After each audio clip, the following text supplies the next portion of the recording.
This is Gabrielle Malyak, and I am interviewing Michael Malyak at the Lackawanna Public Library as part of the Lackawanna Historical Association Oral History Program. Today is February 8th, 2023. What is your full name? My full name is Michael anglicized Malyak. And how would you pronounce it otherwise? Not very much different. In my Slavic background, it would be Malyak. Yeah. Okay. In fact, originally the name was spelled with a J, and then when my father was in local schools here, the teacher told him that actually that should be spelled with a Y, because it was the ya sound. Okay. And what is your date of birth? My date of birth is February 1st, 1935. And what is your cultural background? My cultural background is Serbian, Eastern Orthodox religion. And how many years have you lived in Lackawanna? I lived in Lackawanna from the time of my birth, 1935, until I was married in 1971, and then my wife and we had an apartment in West Seneca. So you lived from 35 to 71 Right. in Lackawanna? Except for a couple of years out for time in the Air Force. I see. And do you have a spouse? I did have a spouse, Barbara Blackman. That was her maiden name, spelled with an M-O-N, and she had been married, and her marriage name was Maute, M-A-U-T-E. And do you have any children?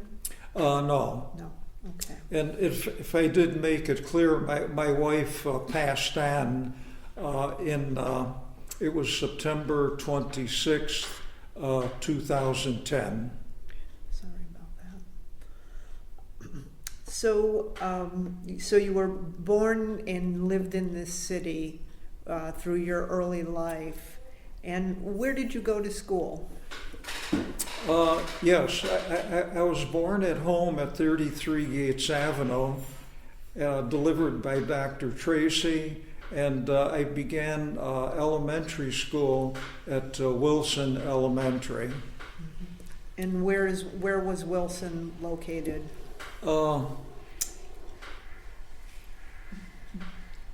I'd have to look at it now. Okay. In the first ward of Lackawanna? Definitely. Right. Yeah. It was on the north of Ridge Road, and I just can't think of the name of the first street. I think of Gilbride.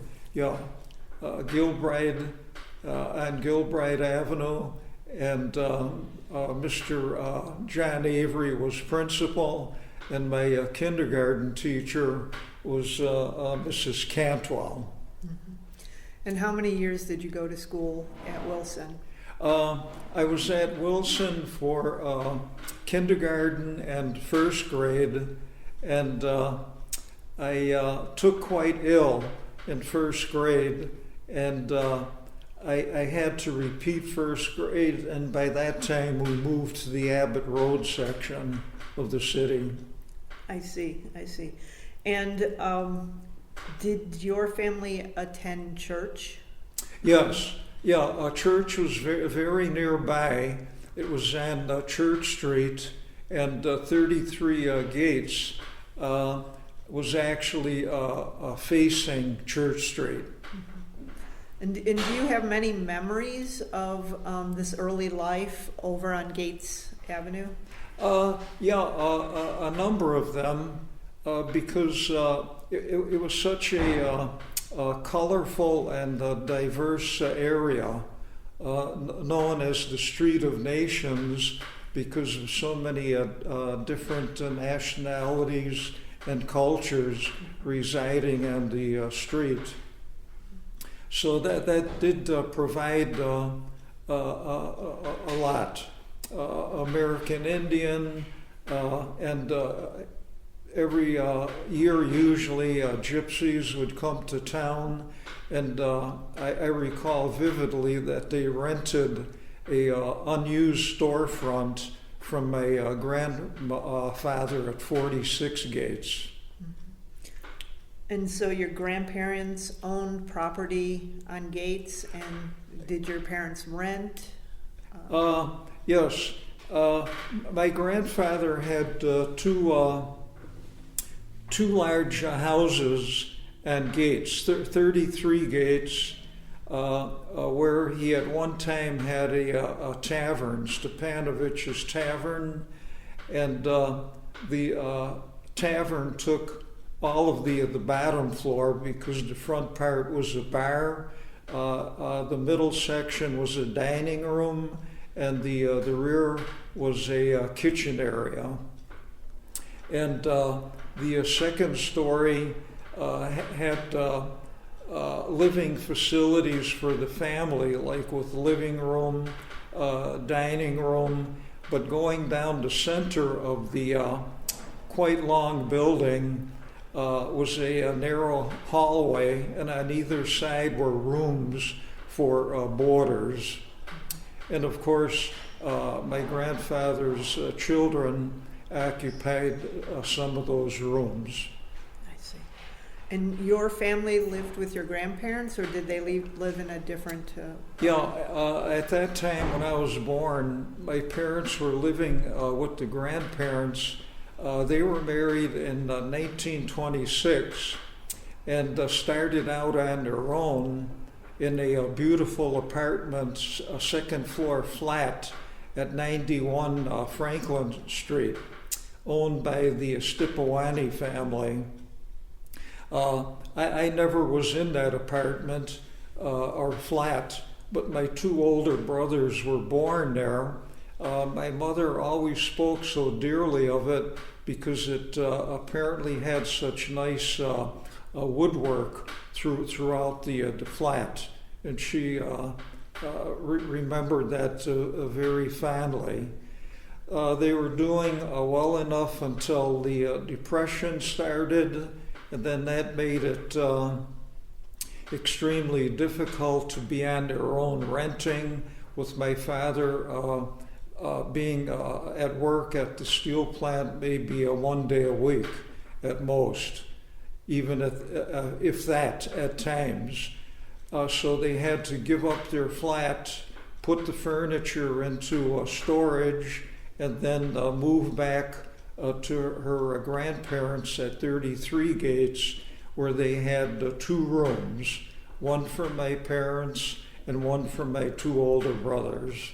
They were situated across the hall from one another. What were your brothers' names? My oldest brother was Nicholas.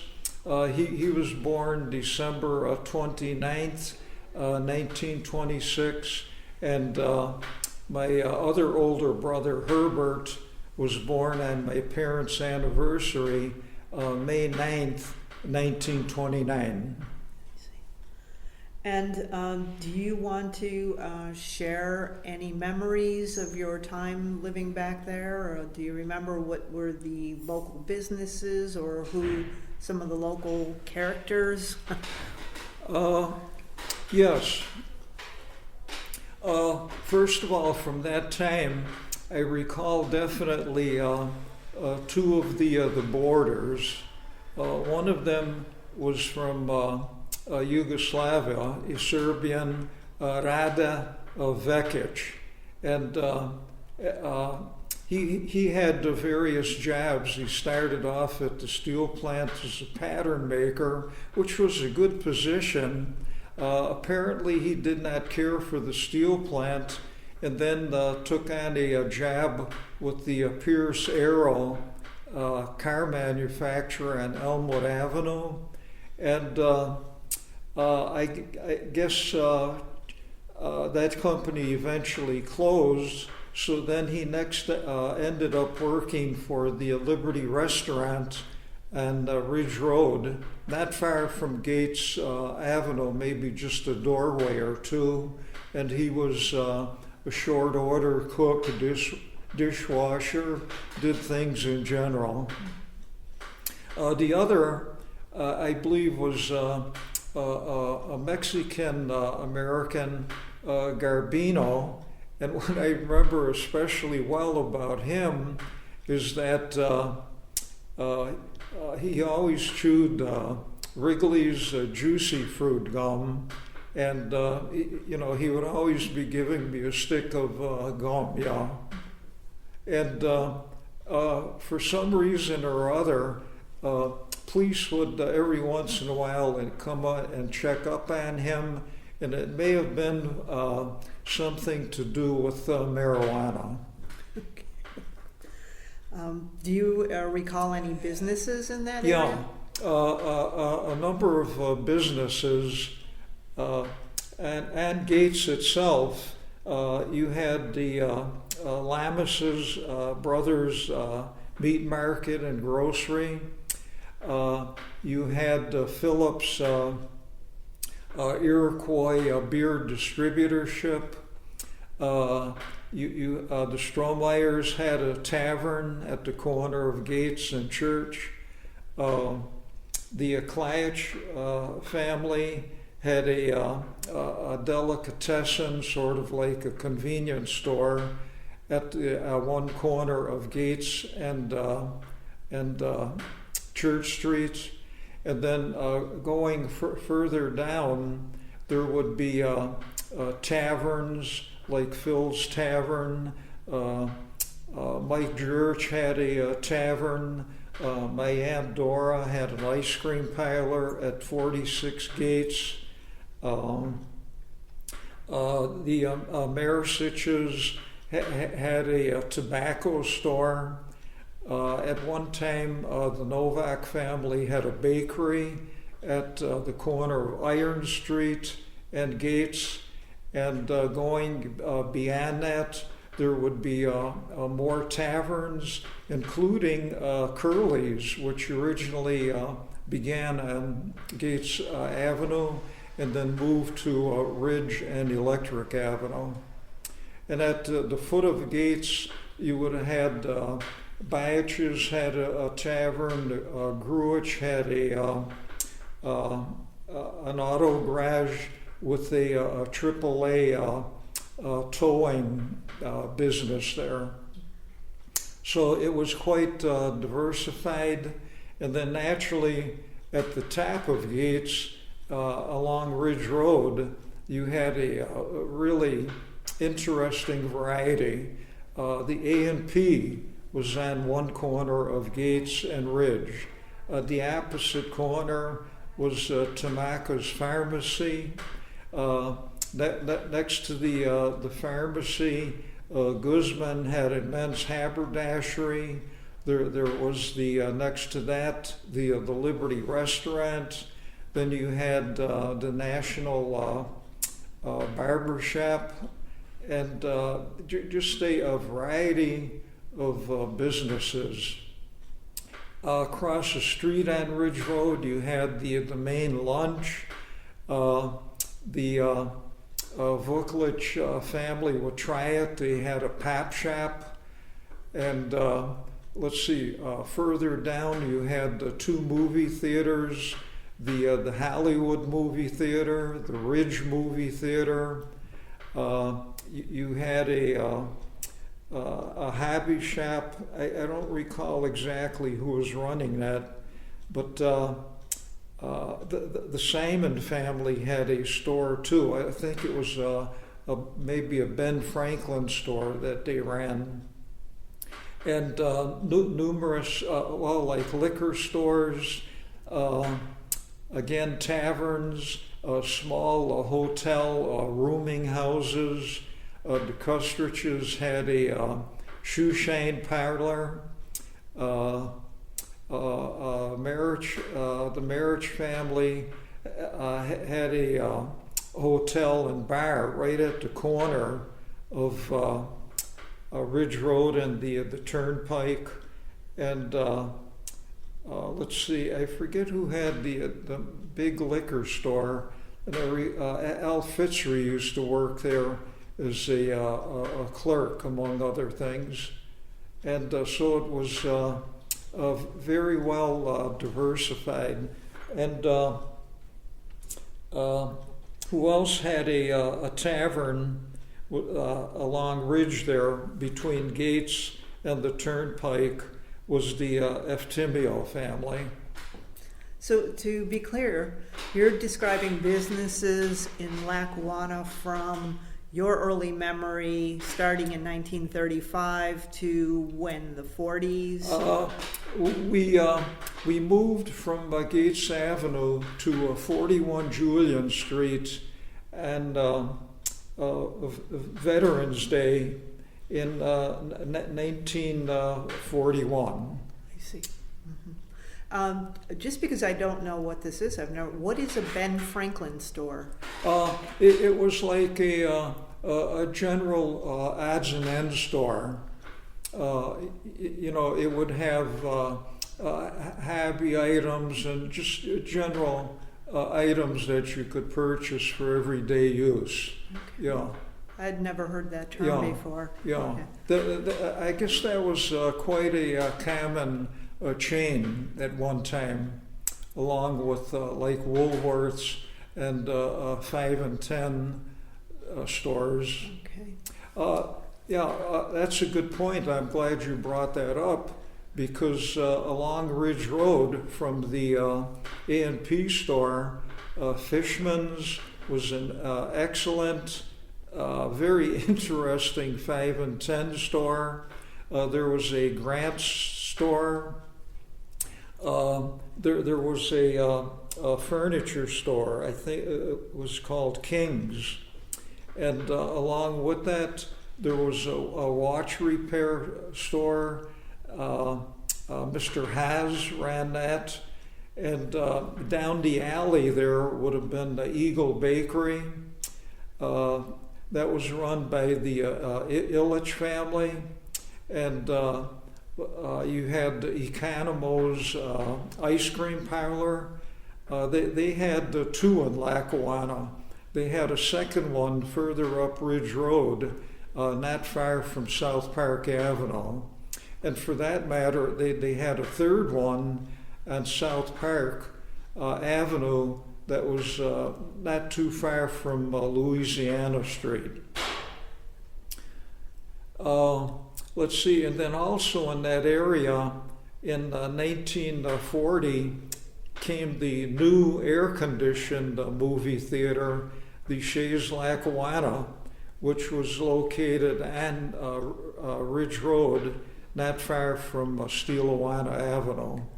And next to that was Sam's Demand's hardware store, and the other side was the theater tavern that was run by one of the Gavalia brothers. And next to Sam's Demands, you had a liquor store, and further down there was a Sunoco gas station, and just a very, very diversified, interesting area at the Komjanovich's grocery store. And a number of clothing stores too across from the Shays Lackawanna.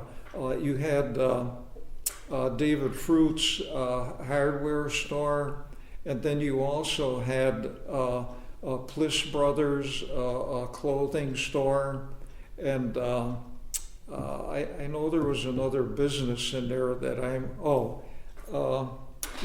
and a Greek family had an ice cream parlor, Gus's. I'll think of their name as we continue. Okay. It's incredible to just listen to this list of all of these businesses, and the feeling I'm getting is that people who lived in this area were a combination of small business people and steel workers? Yes, yes. In fact, the Greek family that had the ice cream parlor was and I'm pretty sure that was their last name.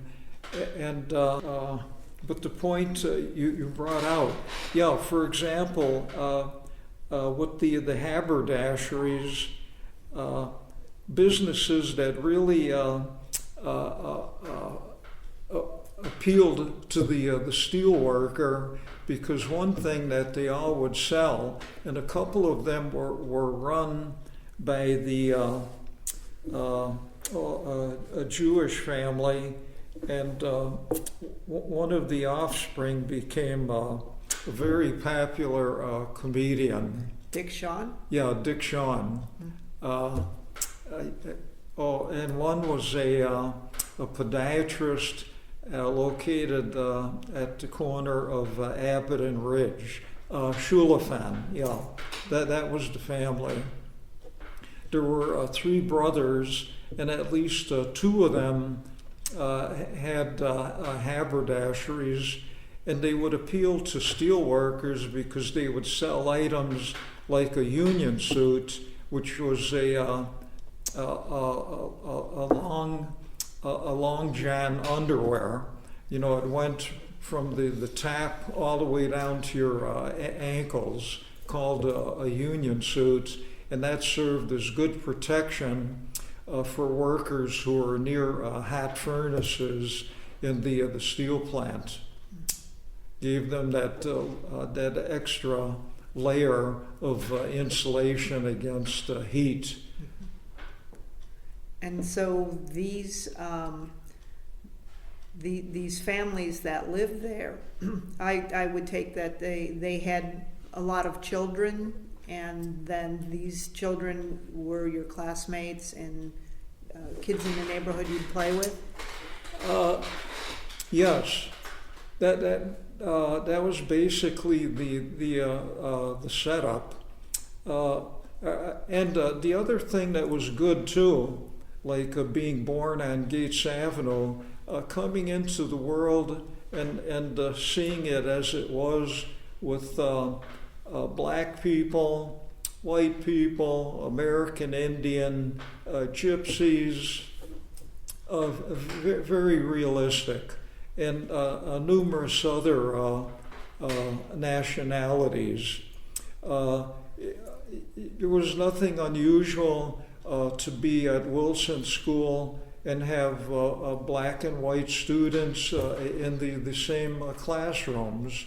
You know, it was just, to me, that was the world. I mean, the way I saw it, that's the way it was, and there was no problem, getting along. Mm-hmm. Everybody did what they were supposed to do, and life went on. Mm-hmm. And people's parents were all trying to make a living doing similar things. Yeah, because it was very tough, really, until the outbreak of World War II. People would be on shortened work schedules, and it made it difficult. There would have been a lot of welfare help. One of the agencies that was really good was the Friendship House, located on Ridge Road, not far from Fire Hall Number 1. And one thing about the Friendship House, it was started by the Presbytery of Western New York, of the Presbyterian Church. And it originally started locally back in around 1913 with the kindergarten, because the pastor of the Magyar Hungarian Church, Presbyterian Church, made an appeal at a meeting of the Presbytery that the the Hungarian women were being overworked because in their households, not only taking care of their own families, but they also had boarders, and that included meal preparation, laundry, and having children who are not old enough yet to go to public school. So the pastor at this meeting with the presbytery, he came away with this idea of helping, and they decided to begin a kindergarten for children not old enough yet to attend public school. So that lightened up the load a little bit for the ladies in these Hungarian households. And then from there, the Friendship House proceeded to grow. Their building, as I mentioned, which still stands, is now occupied by the Second Ebenezer Church. And when the Friendship House was there, the director was a Dr. Harry Richmond, and they had a social worker. Her name was Miss Barber, and they conducted all kinds of programs, from giving instructions on proper child care, doing translating for the immigrants who did not know English, for providing all kinds of activities for every age level, sports, art, having movies, a little library. It was an excellent place. They provided meeting rooms like for steel workers and other groups. It was a very good place, served very well. I remember attending it as a youngster, especially on Saturday when they would show movies, and looking through books at their library and things of that nature.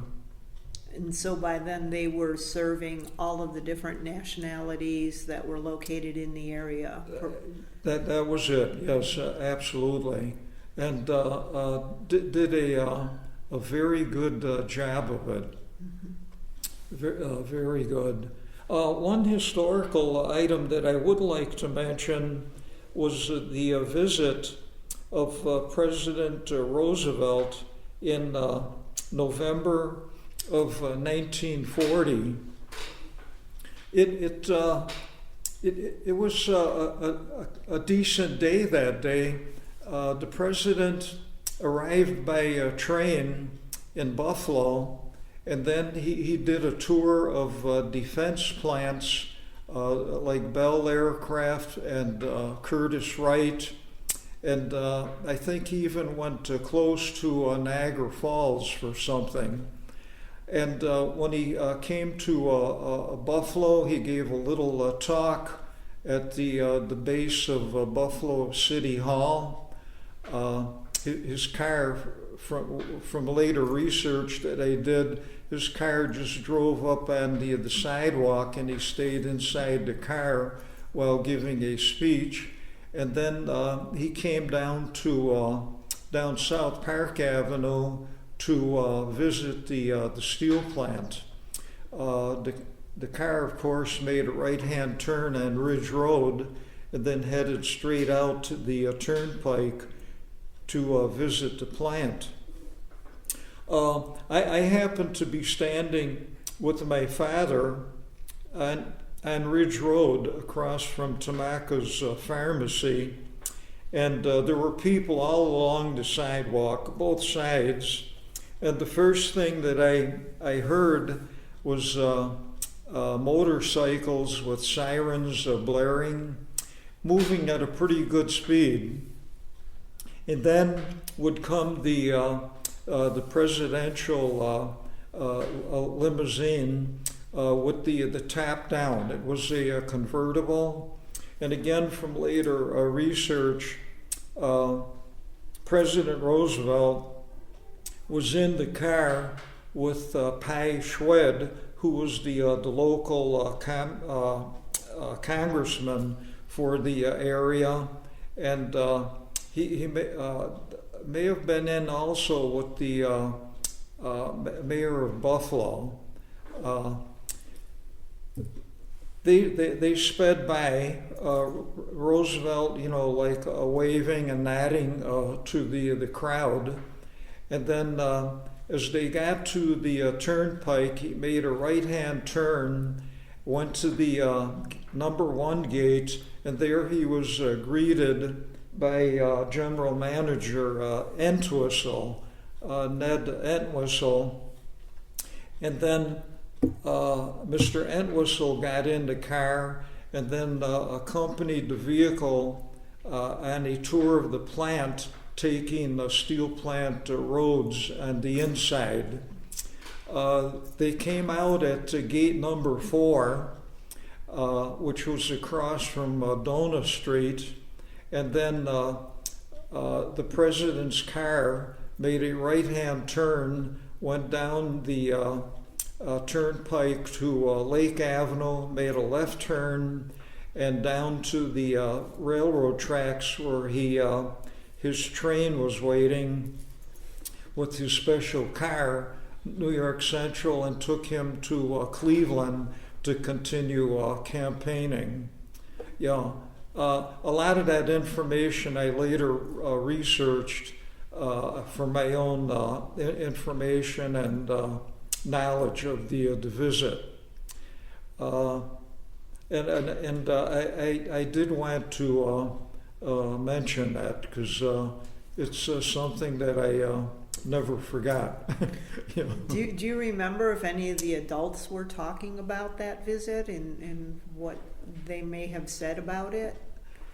Well, it did get a good write-up in the local papers. One little anecdote that I remember, at the corner of South Park and Ridge Road, the Kelly building, Dr. Lynch had his dental office on the 2nd floor, and he apparently went up to the roof of the building to take photos of the I don't know if caravan would be the proper word to use, but as the presidential caravan was traveling from South Park on the ridge and then down to the plant, I saw later in the Lackawanna Leader as an adult where he was ordered to get off the roof by the Secret Service and the FBI. So they were doing their job, yeah. Yeah, yes. That must have been very exciting. It was, yeah. So at about that time, you had mentioned earlier then your family was getting ready to move across the city of Lackawanna. Right, yeah. And I should mention, though, too, while living on Gates, with my brother Herb especially, well, many times we walked to the Lackawanna Public Library. So when I would come to the building here and go to the children's room, it was actually located on the lower level. You would come in the front entrance, go down the flight of stairs, turn left, and then that would be the children's room. And today it's the Stella Bajorek room. I see. And how did you and your brother use the library? They had many books and various topics, like firemen, with a lot of photos. And I remember checking books out like that to take home and to view. And books about different animals, but a good collection of books with many interesting photos. Another thing about walking to the library, when you would be on top of the across-town bridge, there was very much rail traffic both ways. And it was not uncommon as we would be crossing and stop for a while, and freight trains, I should say livestock trains or trains with many livestock cars would be passing beneath, because Buffalo was number 2 after Chicago as a stockyard center. And they would be coming in with carloads of living animals, and you would be able to smell the animals, as the cars would be passing beneath you. That too was like quite an experience, remembering that. Mm-hmm. Did that bridge feel safe to you as you were walking over it? It felt safe, and yet in some ways now, as I look back, it could have been like dangerous to this extent, because the sidewalk at different sections was hidden behind steel supports that blocked the view of the sidewalk. So if you encountered, say, the wrong individual who would not be seen by passing traffic, I guess someone would be able to rough you up, or to, if you had something that they wanted, to snatch it from you and run off with it. Mm-hmm. There would be nowhere for you to go to Yeah, get away. right. Yeah. I had heard that there were lots of accidents on that bridge. That's why I asked. There was a median, and it wasn't unusual. I remember one out-of-town group from somewhere in the South Towns, young people that had come into Buffalo to celebrate, and then driving across the bridge, heading home late at night, they struck the median, which was very a big tragedy. They replaced that bridge then. Yes, that bridge has been replaced probably 3 times that I know of. Oh, okay. Yeah. It seems much safer today. Oh, yes, yeah. Mm-hmm. Yes. Now, are you ready to shift? We'll talk about your move to the other part of Lackawanna and Right. what that was like. Just one other thing. Okay. Another good point about crossing that bridge. As soon as you went over, and on the left-hand side, there was a part of the ring road within the park that circled the park, and it had an exit and an entrance there right at the foot of the bridge, so that you were able to walk right into the park. And that was handy too, because you would be able to fish in the little lake there, a lagoon, and that was a nice pastime for people, as well as maybe having a picnic or watching a ball game.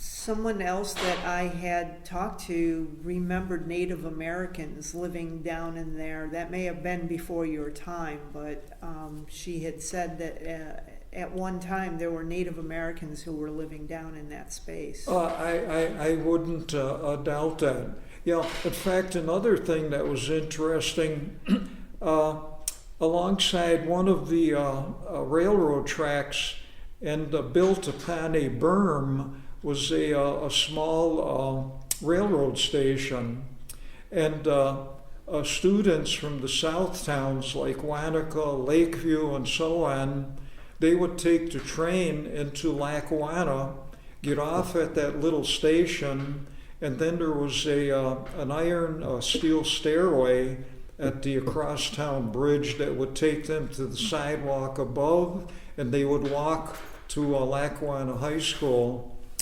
for class. Oh, so students from the south towns would actually attend Lackawanna High School? Yeah, from the Lakeview area, Wanaka, and points in that vicinity.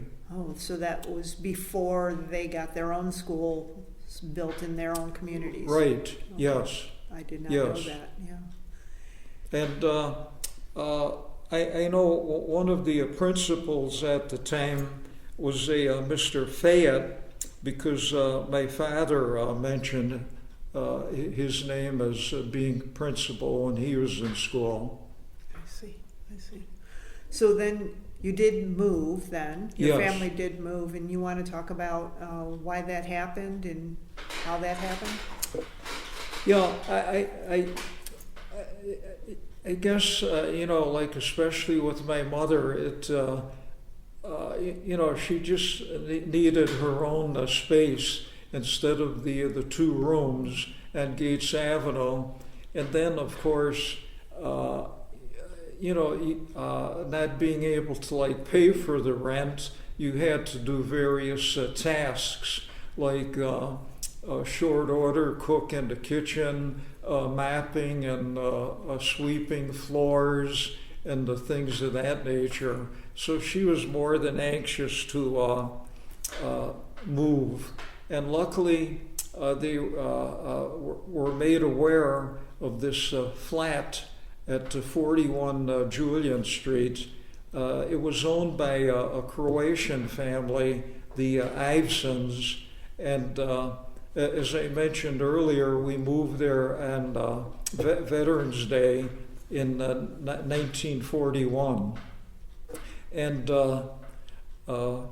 it was nice because we were living on our own. There was a nice living room, dining room. There were 3 bedrooms, a full bathroom. There was a linen closet, a little closet for vacuum cleaners and cleaning space, and a nice kitchen. Mm-hmm. And it was just an ideal place.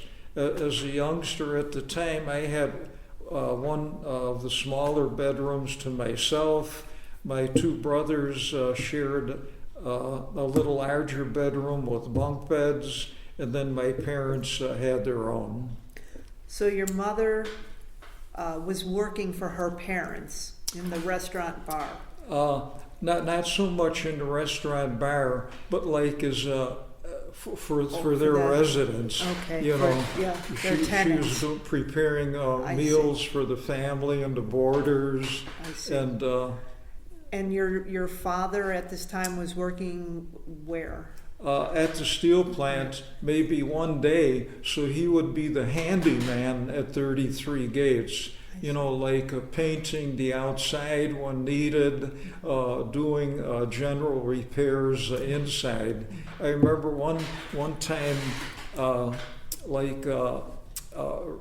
rats, you know, because the house did not have any basement, and they gnawed their way in through the ground floor. And my father had these large taps from tin cans, and he nailed them over the hole, you know, to prevent entrance. And do you remember if when the war was going on, the Second World War, did that increase your father's work schedule? Absolutely. Yeah. That made a big change. Yeah, then it was back to 5 days a week, 40 hours a week, a full-time employment. And while we were living at 41 Julian, we still did a lot of business at Lower Ridge, because my family would still shop at the A&P. There was not yet a supermarket in the Abbott Road area. There were a couple of grocery stores. Evanisco's was one, at Orleans and Ridge. But for our major shopping, we went to the A&P, and sometimes we took a bus up Abbott Road around, I think, just can't think of the street it was located, but there was a Loblaws restaurant, not restaurant, but market, shopping store, food store. But I remember for a treat, while living on Julian, my father, after work, he would stop at Tamaka's pharmacy and bring home individual little sundaes for us, like as a treat, which we really enjoyed. Nice vanilla ice cream with chocolate syrup. And I remember too also, my mother would give my brother Herb the shopping list, so we would walk from 41 Julian up to the corner of Abbott and Ridge, where the Custriches had an ice cream parlor at the time. And inside was a phone booth, because we didn't have a phone yet at 41 Julian. And my brother would call in an order to Alamus Brothers at Gates, and usually the person to take it was Jose Guzman, and he was also running a haberdashery at the time, and he was a very nice gentleman, always friendly to me as a kid. My brother would let me speak to him when he finished giving the order, and I'd have a few words with Jose over the phone. All right. Did not own a car? No, we never had a car. My father never had a driver's license, but it certainly did not prevent him from taking my two older brothers and me to visit everything in the area that should have been visited. He took my two older brothers to Niagara Falls on a train to see the falls, and I know he took me by bus and streetcar to the zoo, to Delaware Park for the Historical Society building, the museum, for the Albright Art Gallery. It never hindered him from, performing parental duties in that way. Mm-hmm. And so when you moved to the 4th Ward of Lackawanna, yes. Did your schools change? Yes, my school then became McKinley Elementary. In fact, in the fall of 1941, we knew we would be moving, so my parents started us at McKinley School. So we would take the Hamburg Railway, either the Woodlawn bus or the Hamburg bus, because both of them would pass the school path at the top of Ridge Road. So we took the bus there, and naturally I took it home. I remember one incident. We were late one time, and I was in 1st grade, and shortly after attendance and things were taken, the principal came into the room, Mr. O'Mara, and he made this statement. He said, the following people who are late today will stay after school, as a punishment. And he called out my name, and just having this authoritative figure, the principal, call out my name, I started bawling and crying. And but my brother and I, we stayed after school. They kept us, I think it was at that time a 7th grade room up on the 2nd floor of the building. And we stayed there probably for a good 45 minutes or whatever, and then were released. And the way I look at it now is that there was none of this like me or my brother calling home and telling, parents that we would be late. First of all, there was no phone that we could have called them at, and that was just how life was at that time. You served your little penalty and then left school a little later, got on the bus and got home a little later. And then at some point, your parents moved into their own home? Yes. That took a little while, but in 1949, we purchased a lot on Palm Street. It would be 65 Palm Street, in between a house owned by George the Barber. He had a shop on Abbott Road. Earlier, he had a shop on Ridge Road around Lackawanna Avenue. And then the other side of the lot that we had was a family by the name of Makovich. They had two sons, I believe it was, definitely two, maybe three, I'm not sure now, but definitely two. And so the home started construction in the fall of 1949.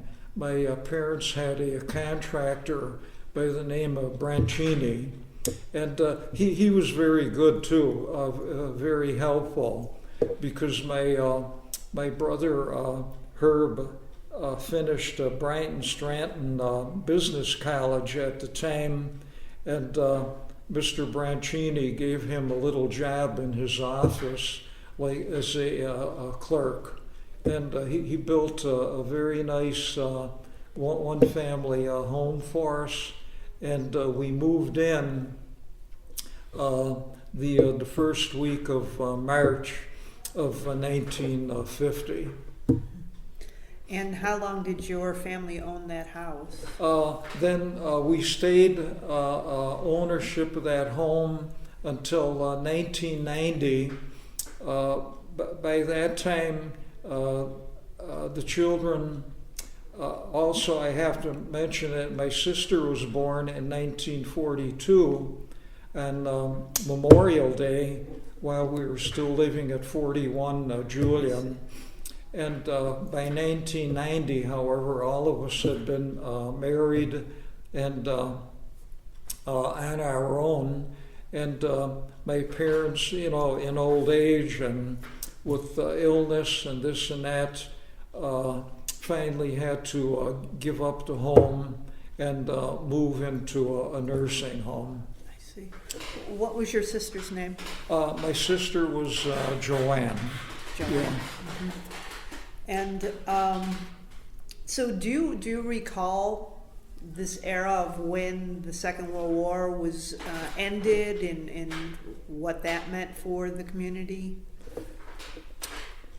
Yeah, in fact, even when the war began, there were different things, like we had to practice air raids at school and at home. When all the lights would be out and an air raid warden would come around the neighborhood checking, and going to different parades downtown. Like there was one big parade, I think it was called the theme, United We Attack.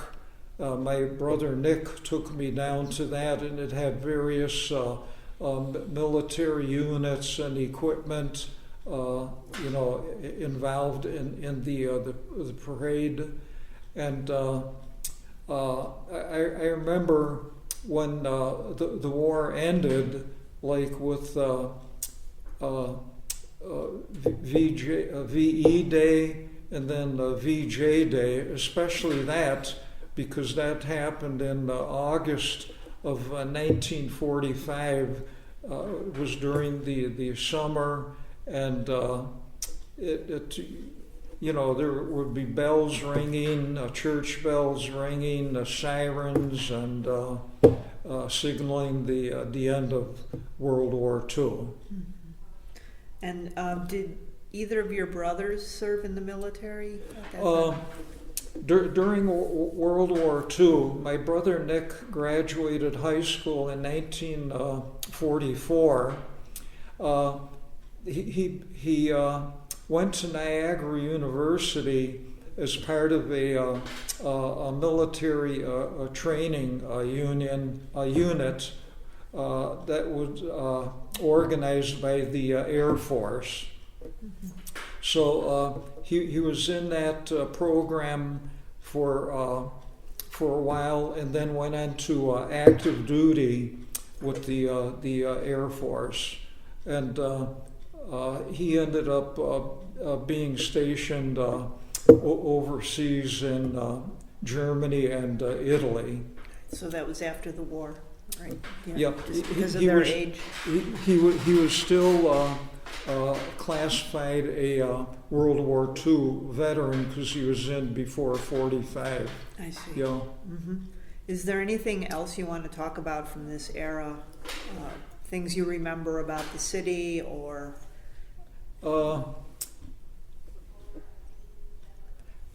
Things seem to be going, quite well. Businesses were thriving.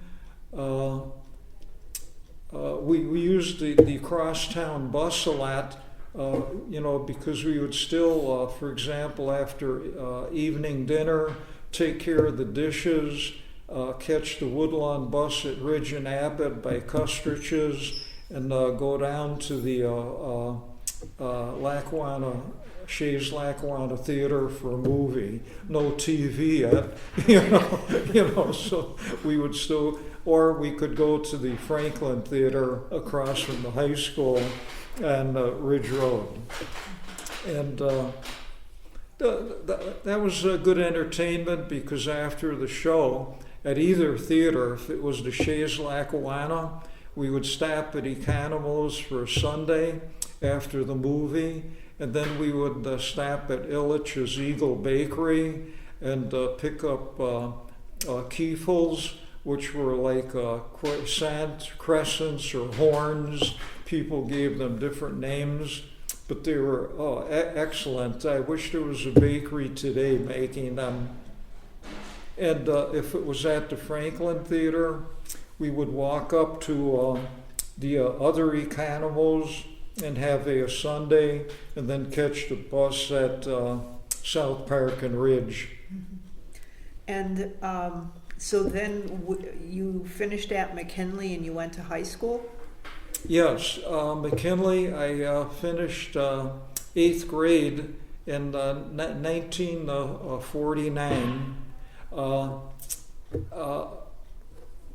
very modern school, opened in 1939, and very, very nicely built.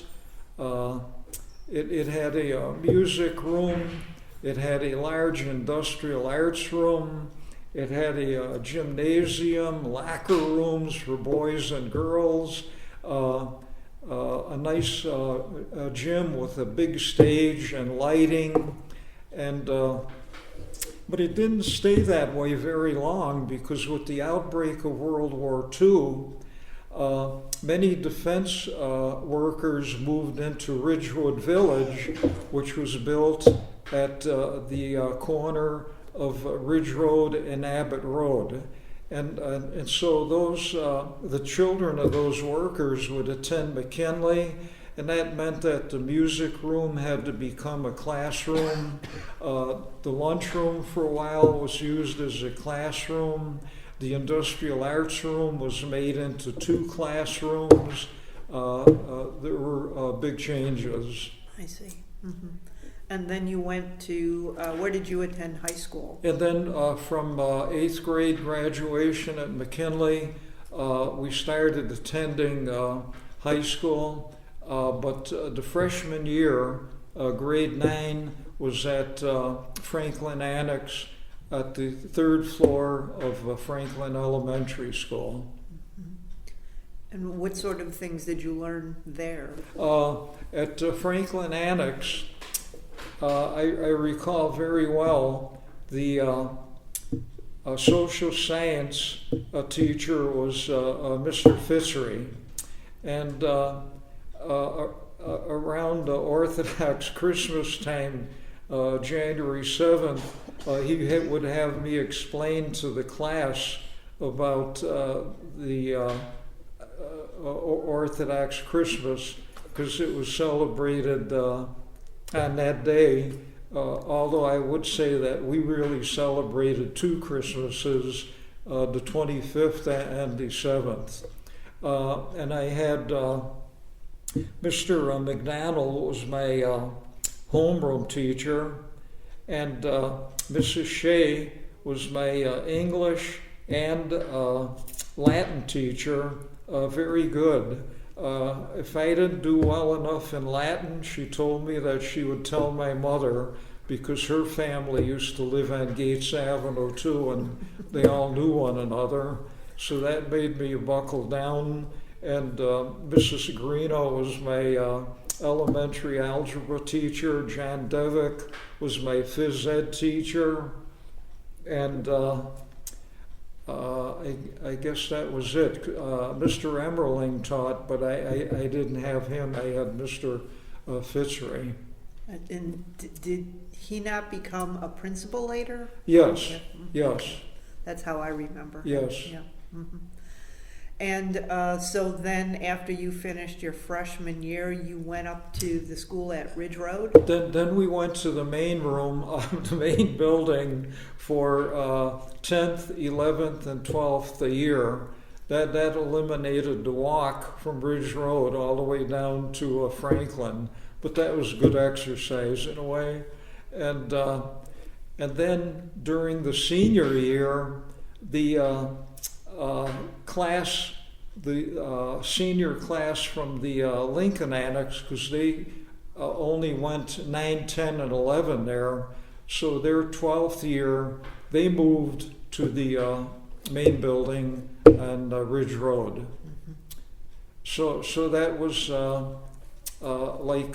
quite a mixture there. You had all those new people, students, coming in for their 12th year at the main. Following 8th grade graduation at McKinley Elementary School in June of 1949, I started at Lackawanna High School.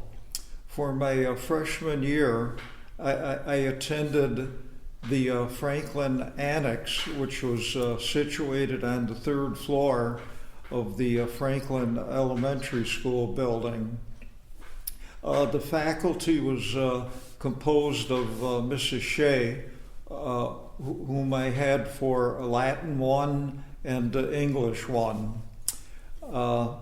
For elementary algebra, I had Mrs. Greeno. For general science, I had Mrs. Burns. Following the freshman year at Franklin Annex, I moved up to the main building for my sophomore, junior, and senior years.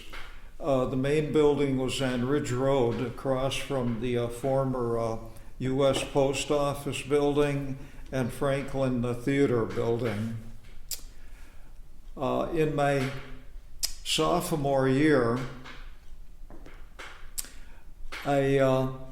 for my homeroom teacher, I had Paul Monich, and then I took Latin, English,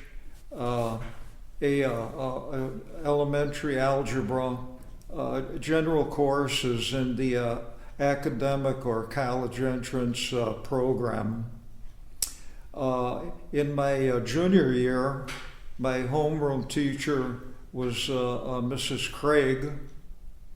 And again, I continued with studies in English, math, Latin, and mechanical drawing and things of that nature. My senior year was probably my best year as far as really buckling down and doing the best that I could academically, because I made the honor roll, I believe, 3 out of 4 quarters. So I was greatly pleased with what I had accomplished in my senior year. As part of going to the main building, there were different activities. I was the student reporter in my sophomore year for the Lackawanna Leader, covering the Lackawanna football and basketball teams, which was very interesting indeed, not only covering them at home, but also making the bus trips to schools like Niagara Falls and Lockport. Also, there were different things going on, like helping with the yearbook. A very fine teacher that I had in my senior year was Mr. Julius Boda. Had him for English, and he was teaching class in journalism at the time. That was for 1 semester. For the second semester, I took English 4 with Mr. Shea, outstanding teacher, and very gratifying to have been in his class, because he just had such a fine reputation. And if you got an 80 or a B mark in his class, that was like getting an A. Students did get A's, of course, but it was a very good class. Then there were things like attending the senior prom, which was held in the, I believe it was the Blue Ballroom of the downtown Statler Hotel. I didn't have a car, so my date and we went out with Richard Nowakowski, a classmate of mine, his date, and with Anthony Maneri and his date. Anthony or Tony Maneri I later hooked up with at the steel plant, working in the cold mill and galvanized mill. Following high school, I got 2 smaller jobs. One was with the Texas company downtown, and even before that with McDougall Butler, local paint manufacturers who are located at Main Street and Hurdle Avenue. My job was that of mail clerk and office boy, and it was interesting. The people were very nice. I got an automatic raise, so that was good too. My only problem was that going by bus, it took me well over an hour going to work at McDougall Butler and returning home. So after 9 months, I decided to try for a job a little closer downtown, and that's when I began employment with the Texas company, known more by its nickname or iconic name of Texaco. While working with them, our offices were situated on the 10th floor. The company occupied all of the 10th floor, and had a couple of rooms on the 12th floor for storage. Eventually, they would move to their own building, which they had constructed on Delaware Avenue near Summer.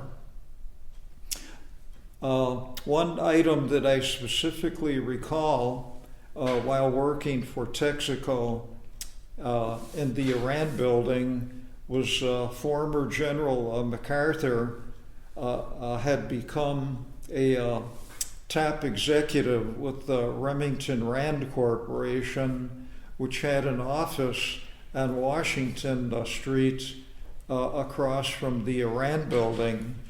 And David Nevins, my buddy in the mailroom at the Texas company, we were able to look out from the 10th floor onto the limousine that was bringing General MacArthur in for a meeting.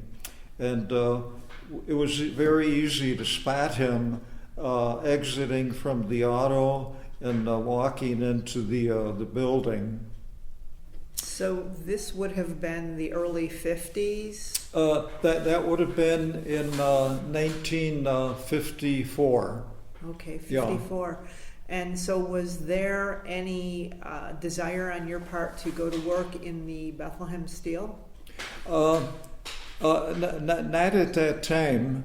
I hadn't considered it, but it eventually would come about in the future, because after working with McDougall Butler and Texaco, I enlisted in the United States Air Force on July 1st, 1955, because I knew my time would be coming up for being called into the draft, and I figured I would take the opportunity of choosing my own branch of service. Just from a little anecdote regarding my family.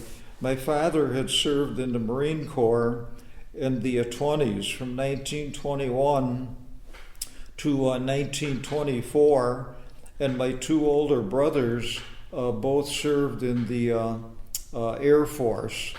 In fact, my oldest brother, Nick, was still in the Air Force, and I guess I was influenced by them. I could have tied the score, making a 2 in the Marine Corps and 2 in the Air Force, but I really didn't have the nerve to join the Marine Corps. It makes me laugh even now, you know. And so during this period, you were still living in Lackawanna with your parents? Yes. Okay. Yes. We had left our rented home on Julian Street at 41, the second floor flat. My parents finally built their own home at 65 Palm Street, and we moved there in March of 1950. So while I was a freshman in high school, we were now living on Palm Street. And can you remember any of the businesses from that side of Lackawanna? Yes. In the Ridge Road, Abbott Road area, there were very successful businesses. One was the Lucky Strike bowling alley, which was doing very well.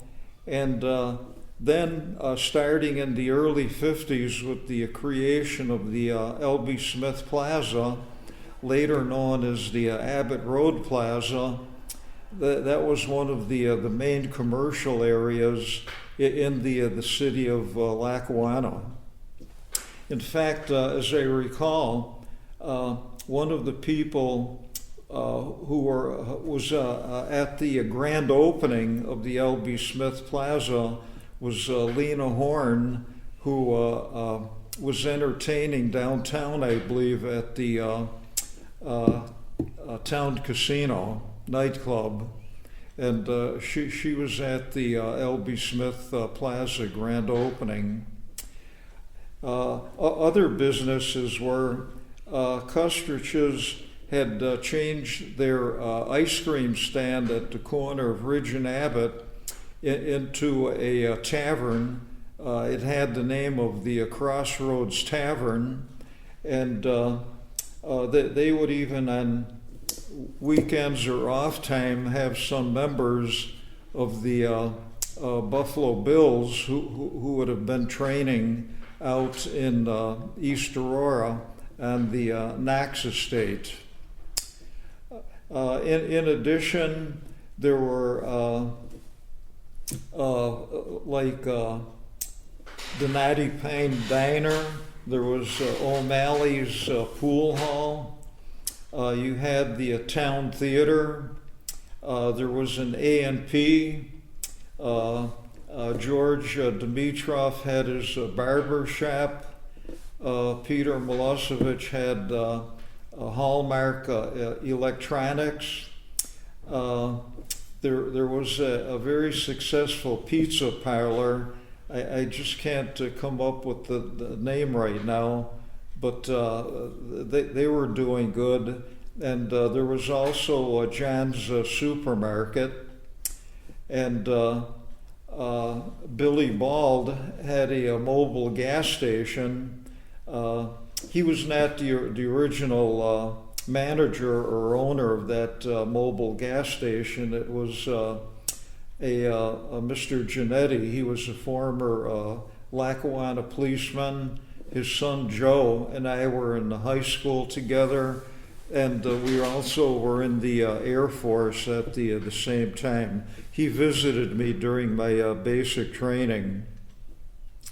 And further down Abbott, there was another supermarket, and I just can't come up with that name either.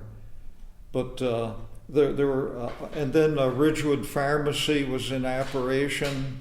The Smolkovich family had an ice cream parlor, and another name that I can't recall. He and his brother were running Dalmatin. Yeah, Dalmatins were running a hardware store. So there was a good share of businesses. There was also a shoe repair shop in the same vicinity. So a fair amount of commercial activity. Let's see. I think. Oh yeah. Then having joined the Air Force, I was lucky enough to take basic training in Geneva, New York, at Sampson Air Force Base. That was actually a naval training base during World War II, but it was closed after World War II. And with the outbreak of the Korean War, the Air Force reopened it for a basic training facility. So I took my basic training fairly close to home, and from basic training I was assigned to tech school in Wichita Falls, Texas at Shepherd Air Force Base, where I would be taking a 65-day course in statistics, both personnel, statistical training, and operations and materiel statistical training. That's the branch that I really ended up working in at my permanent station. And so how long did you serve in the Air Force? When did you get out? I was in the Air Force from July 1st, 1955 until February of 1959. I actually got out 4 months early because there was a reduction in force throughout the military services. And sometimes as I look back, I was sorry that I didn't ask for permission to just serve my full time and just take chances to see what would have happened then. But I did take the early release, and I got home at the end of February 1959, and I looked around for jobs and took care of other personal business at the time, and luckily I was hired as a clerk at the Bethlehem Steel Company, and I would be working in the strip mill shipping office. I started there, strangely enough, on the 1st of April, and it was shift work. It was interesting, and I really enjoyed it. The pay was good, and I began saving up for a car and things like that. So which gate did you enter? I entered through gate number 7, and right at gate number 7, that they had a pedestrian overpass bridge, and for workers who had automobiles, they were able to park in a lot across the street at a gate which would have been like gate 5, gate 5. And strangely about that, they were allowed to park in the plant, but up around 3 gate, parking had been banned for several years, and the company had purchased vacant lots and made a number of parking areas outside of the steel plant area. Now, do you know why they did that? I think they did that for a couple of reasons. It probably, reduced the amount of theft that may have been going on, and also providing more space within the plant for enlargement of departments or storage space, things of that nature. And if you drove by what was the old Bethlehem Steel facility today, is the office or the space where you used to work still there?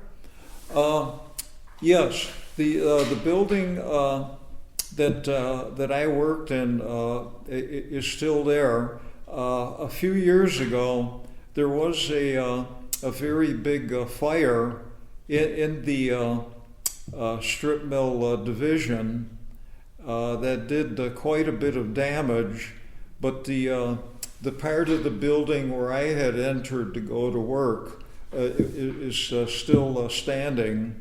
And then also right at the entrance of gate 7 there was a 2-story brick building that served as the strip mill office, which is long gone now.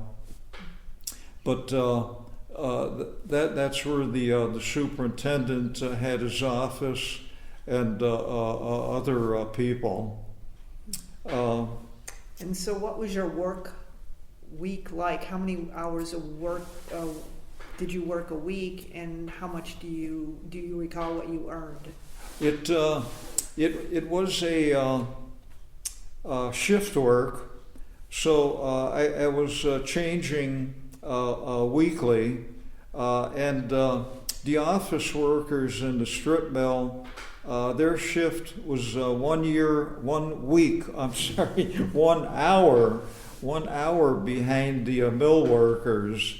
For example, in the morning, the mill workers would go in and work from 7 a.m. to 3 p.m., but the office worker would come in at 8 a.m. and work until 4 p.m., and I guess that eased up traffic a little bit during shift change. So I rotated on the 3 shifts, 8 a.m. to 4 p.m., 4 p.m. to midnight, and midnight to 8 a.m. When I would work 4 p.m. to midnight, I was usually working with Nick Harrigus.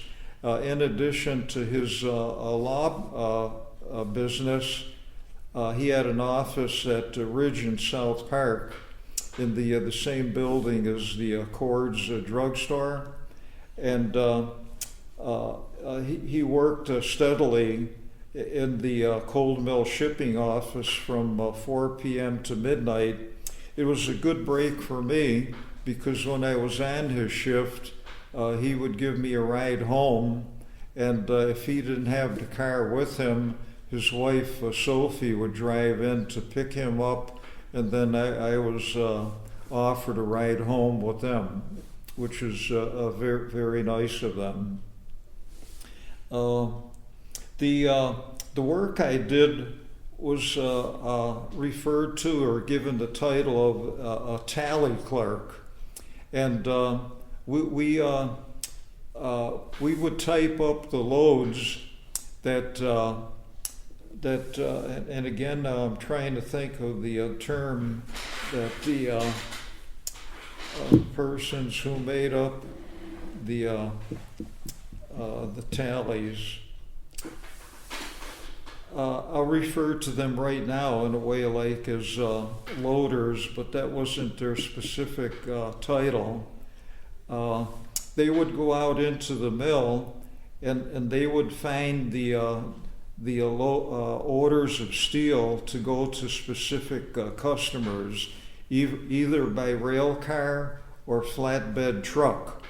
And then they would bring in the paperwork for that, give it to the tally clerks, and we would type up all the information regarding the customer name of purchase, the customer that did the purchasing, where they wanted the steel shipped, and the weight of the steel, the dimensions of it, if it was sheet steel, already like cut up to the dimensions they wanted. For example, for kitchen appliances like stoves and refrigerators, and also automobiles, or whether it was coiled steel that was not cut up but was just rolled up into a spool. We would handle all of that. And the loaders then would take that sheet of printed information, go out and have crane operators move the various bundles of steel either to the truck beds or to the rail line, because South Buffalo had a rail line that came right inside the strip mill building in the shipping area. And then they would be loaded into a gondola car for shipment. So, what do you recall about Lackawanna and how the steel plant affected Lackawanna? I mean, what are your memories of that time? Things that stand out, because traffic during shift changes, especially on Hamburg Turnpike and Ridge Road, would be literally bumper to bumper. And it would take a while for that traffic to move along and disperse. The taverns in the area did a lot of business because there were a number of them located around number 3 gate on the Turnpike on Kane Street, Simon Avenue, Gates Avenue, in that general area. So the taverns were very successful in their line of business, and also the various shops that were located on Ridge Road, different haberdasheries, different like hobby type general stores. I may have mentioned in a previous interview installment here, like the Ben Franklin store, and then there was the Grants, the Fishman's store, King Furniture, the A&P, Tamaka's Pharmacy, the Liberty Restaurant, the National Barber Shop. All of these things doing very well at the time, along with a number of small boarding houses and or hotels, as they might be called. And did you notice a shift in the population of Lackawanna? Were people drawn to the city to work in the plant? The shift seemed to have come like starting like in the mid to maybe late 50s. More people moving out to the Fourth Ward section, maybe some even beyond. I know, like my grandparents from Gates Avenue. They moved out to the Mount Vernon section of Hamburg. So there was disbursement like that. And you had also during World War II, you had government housing villages, like Ridge Road Village was started in the early 40s with the onset of World War II. The Baker homes, which were in existence from the late 30s, those were very nice residences.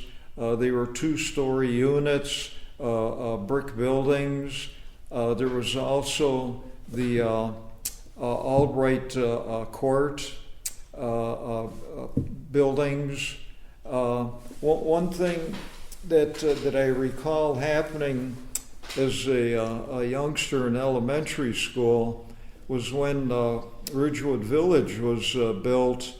Black people who were living in Albright Court tried to move into a Ridgewood Village, but because of segregation, it was not allowed. So consequently, what happened then, the whites that were living in Albright Court were moved out, and Albright Court became an all-black residential area. Oh, I see. Mm-hmm. And so many of these people were drawn to the city to work in the plant? Yes, indeed. Yeah. Some driving fairly good distances. Like I later on got to know some of the people in the strip mill that were driving in from Colesville in Wyoming County. And of course, you had a number of them driving in from Dunkirk, Silver Creek, and fairly distant areas like that. And so did you live in Lackawanna the whole time you were working in Bethlehem Steel? Yes, I did. Yeah. From 1959 to 1967 at Bethlehem Steel, And then when I was in the service in the second half of the 50s, it was strictly the Cold War.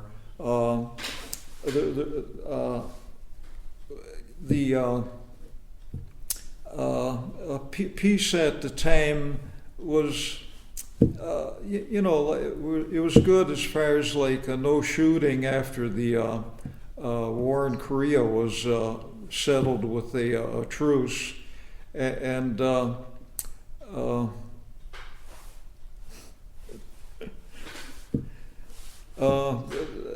let's see, what did I want to say? It was like a detente. Living there. So I was out of the service, but I didn't have a GI Bill at the time. But when President Johnson came in and started his program of the Great Society, he made the GI Bill retroactive for former servicemen like myself back up until the time it ended in January of 1955. So since I was still living at home, and since I had already started taking night classes at the Millard Fillmore Evening Division of the University of Buffalo, I decided very seriously to leave the steel plant and go to school full-time, which I did do. So I enrolled at Buffalo State full-time beginning in February of 1967, and that's when I terminated my position at the Lackawanna plant of Bethlehem Steel. At Buff State, I had originally planned to study social studies and history with the idea of perhaps becoming a history teacher. But in February of '67, that secondary division was all filled up, and I was told I had two choices.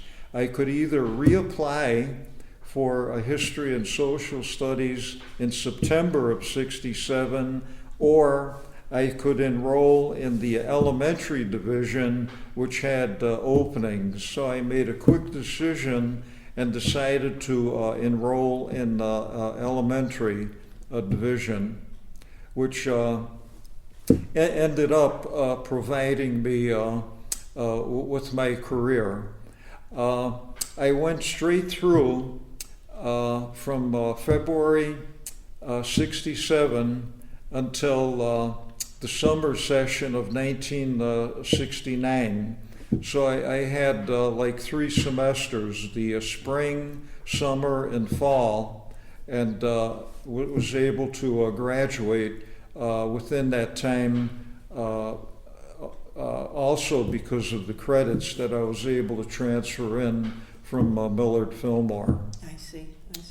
And then you became an elementary school teacher? Yes, Mm-hmm. yes. In the late summer of '69, I sent out a series of 10 letters to various school districts. Oddly enough, I did not apply to the Lackawanna district, and I received replies from a couple telling me that there were no vacancies at the time. One of which was East Aurora. And then I did receive a call from Iroquois Central and was invited in for an interview, which I went to very eagerly, and had a very successful interview with the assistant superintendent, and I was hired to teach grade 6 at Marilla Elementary. So upon that interview, the assistant superintendent, he and I went over to Marilla Elementary to meet the principal there, Alexander Brown, who was a very, very nice gentleman. I really was sorry when he retired. So I had the position of teaching sixth grade at Marilla Elementary. I did that for 2 years, and then the sixth grade was put into the middle school. And at the time, an opening developed in grade 5, and I asked Mr. Brown if it would be okay if I applied for that position, and he said, sure, go ahead. And I was approved for that position, so then I continued to teach at the Marilla Elementary building. I have to say, too, by coincidence, after finishing that interview and being hired by Iroquois Central, I went home, had a phone call from East Aurora. They wanted me to come in, and I told them, you won't believe it, but I was just hired by Iroquois Central. So that was a lucky day for me. And so while you were teaching in Marilla, did you have to move then out of Lackawanna? No, I continued to commute, and it was a very nice commute. I was still living at home with my folks, and I would drive out the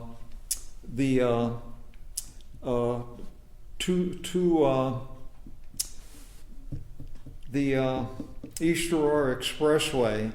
Yeah, I would get on that to Transit Road, get off at Transit and take Bullis Road to the school building. And what was nice about it, all the traffic was going into downtown Buffalo and other places, and driving out, it was, really clear, hardly any cars at all. And then in the evening, it was just the opposite. Hardly any cars driving in towards Buffalo, but all coming out.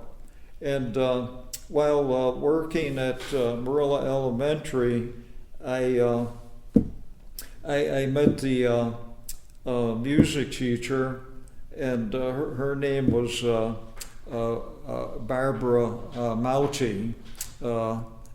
She had been divorced. Her maiden name was Blackman, spelled M-O-N, and got to know her, and over time we dated and so on. And then in June of 1971, we ended up being married. So I was lucky in a way that I found a very nice woman to become my spouse. We had a lot in common. She was an extremely intelligent woman, not only in her music field, but in news in general. She really enjoyed reading the Time magazine and the New York Times newspaper, and very often she was my go-to person, because I would ask her about something in current events, and she would give me a pretty good fill-in on what was taking place or evolving. I always appreciated that and never failed to give credit to her for that. And she was a good cook too. One of her specialties was prime rib with Yorkshire pudding. That was a fantastic meal. Yeah. And so at this time, your parents continued to live in Lackawanna, and how do you feel like they felt about your career path and your choice of going into the military and then getting an education? Yes, my parents continued living in Lackawanna. My father retired a couple of years after I was teaching. In fact, while teaching, I would save all my papers to grade and take home. And sometimes in a pinch, I even had my father assist me by checking the spelling test papers. And he was amazed at the amount of work that a school teacher had out of the classroom. It really did surprise him because when I wasn't correcting papers, I was taking graduate classes and doing the homework for that, and just always something going on with the job. But the good part about it was that I thoroughly enjoyed it. I never, and I could say it right to this day, that I never had what is known among some as a slow day, because there was always something to do, and a lot of times I wouldn't even finish all the classwork that I wanted to get through for a certain day, and it was good to be busy and active, and it was rewarding. So since our interview is really focusing on your time in Lackawanna, is there anything that you want to share about Lackawanna or your time there that you haven't shared so far? Well, Lackawanna, to me, was a fine place to grow up, starting right on the Street of Nations at Gates Ave, because as I mentioned before, coming into the world and seeing different races and nationalities, that's the way the world was. So when I actually encountered people of different races and ethnic backgrounds, it was never like a shock to me trying to learn how to pronounce their name or shaking hands with them and things of that nature. It was a very good background. I consider the education that I got in the Lackawanna Public Schools really as excellent. The teachers were dedicated. They did a good job.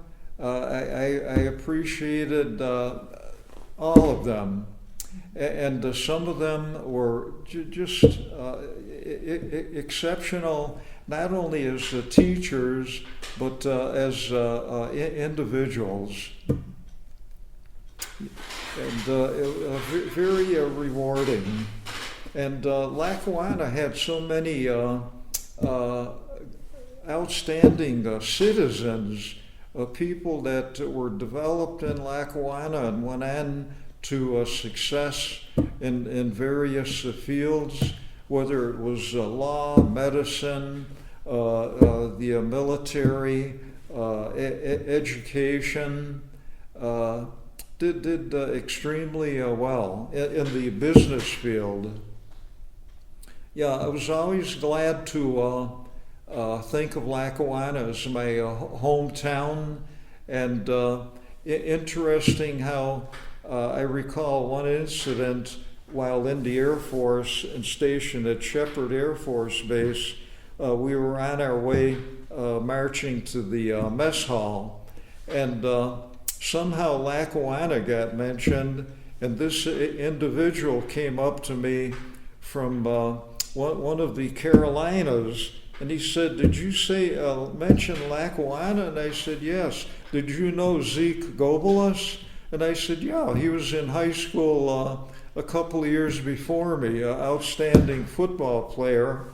And he had gotten a football scholarship to a school down south that this other individual attended, and Wofford College, and got to Nozick there. So it was a very small world. So, for future generations of your family and people who are interested in the history of Lackawanna, is there any wisdom you'd like to pass on to them? What would you like them to know? Well, I have to say that, and give my parents credit, there was extremely good guidance. The three sons and daughter that they raised all did very well on their own through their education, through the jobs that they obtained and worked at, through the marriages that they entered and raised families with. I myself and my wife Barbara, I was 36 at the time I got married, and we felt that we wouldn't do justice to the students and to our own children, so we never did raise any of our own. But we certainly were compassionate and understanding and fair with the students that we were always involved with. And you know, in having a solid family upbringing and background, it really helped, because as you're maturing and going through a life, you don't make rash or careless decisions. You think out things, not only regarding yourself, but for others surrounding you. And I got very good background in that way from, like I say, my parents, my siblings, and the entire family. Okay. So, is there anything that you would like to close this interview with? Anything else you'd like to say that you haven't said? Well, I thank you, Gabrielle, for your guidance here and willingness to take on this project. If people listen to it and find some points of interest and benefit, that will be very good for me and rewarding. And if it just gives a little historical background, that will be great too. Thank you very, very much. You're welcome, and thank you.